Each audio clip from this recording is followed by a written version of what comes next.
এদিকে ইরান থেকে ছোড়া ড্রোন দুবাই ইন্টারন্যাশনাল এয়ারপোর্টে এসে আঘাত করে। আঘাতে একটি ভবন সামান্য ক্ষতিগ্রস্ত হয়। ড্রোন হামলার পর এয়ারপোর্টের ফ্লাইট পিছিয়ে দেওয়া হয়।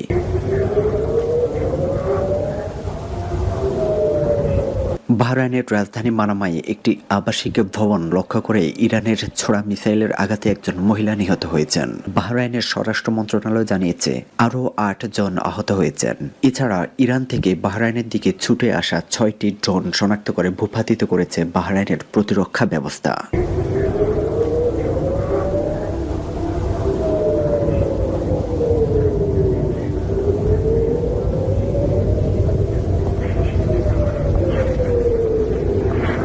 ইরানের ব্যালিস্টিক মিসাইলের আঘাতে ইসরায়েলের বাণিজ্যিক শহর তেল আবিব ভূমিকম্পের মতো কেঁপে উঠেছে। তেল আবিবে একাধিক বিস্ফোরণের শব্দ শোনা গেছে। তেল আবিব শহর থেকে লক্ষ লক্ষ বাসিন্দাকে নিরাপদ আশ্রয়ে সরিয়ে নেওয়া হয়েছে। তেল আবিব শহর জুড়ে বিমান হামলার সাইরেন প্রতিনিয়ত বেজে চলেছে। ইসরায়েলি গণমাধ্যম রিপোর্ট বলেছে, ইরান থেকে ছোড়া ক্লাস্টার ওয়ারহেড ইসরায়েলের তেল আবিব শহর জুড়ে কমপক্ষে 15টি বিস্ফোরণের শব্দ শোনা গেছে। ইরান তাদের 30তম সামরিক অভিযান ঘোষণা দেওয়ার পরপরই এই হামলা চালানো হয়, যা অপারেশন টু প্রমিস 4 নামে পরিচিত। ইরানের IRGC জানিয়েছে যে এই হামলায় খুররাম শাহ, ফাতাহ এবং খাইবার ব্যালিস্টিক মিসাইল ইসরায়েলি লক্ষ্যবস্তুতে আঘাত হানতে সক্ষম হয়েছে। ইসরায়েল ইতিমধ্যে Tel Aviv, Haifa, Galilee, Jordan valley এবং মধ্য ইসরায়েলের বেশ কয়েকটি বসতিতে সতর্কতা সংকেত জারি করেছে। ইরানের মিসাইল হামলার পর তেল আবিব শহর জুড়ে লোডশেডিং এর দৃশ্য সোশ্যাল মিডিয়াতে প্রকাশিত একটি ভিডিও ফুটেজে দেখা যায়। সোশ্যাল মিডিয়ায় ছড়িয়ে পড়া ফুটেজে দেখা যায় বিস্ফোরণের পর যানবাহন ও রাস্তাঘাটের ব্যাপক ক্ষয়ক্ষতি হয়েছে।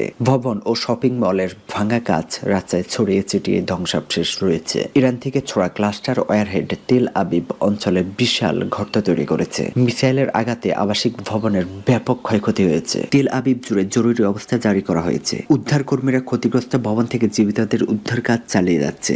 ক্ষতিগ্রস্ত এলাকা থেকে বাসিন্দাদের দ্রুত নিরাপদ আশ্রয়কেন্দ্রের দিকে সরে যেতে দেখা যায়। গত কয়েকদিনে সাম্প্রতিক ক্ষেপণাস্ত্র হামলায় ইসরায়েলি শতাধিক আহত হয়েছে। ইরানের ছোড়া ব্যালিস্টিক মিসাইলের আঘাতে ইসরায়েলের শহর তেল আবিব জুড়ে এমন ভয়াবহ গর্ত দেখা গেছে। শহরের একাধিক স্থান জুড়ে এমন গর্তের দৃশ্য দেখা গেছে। শহর জুড়ে ঘন কালো ধোঁয়ার দৃশ্য দেখা যায়।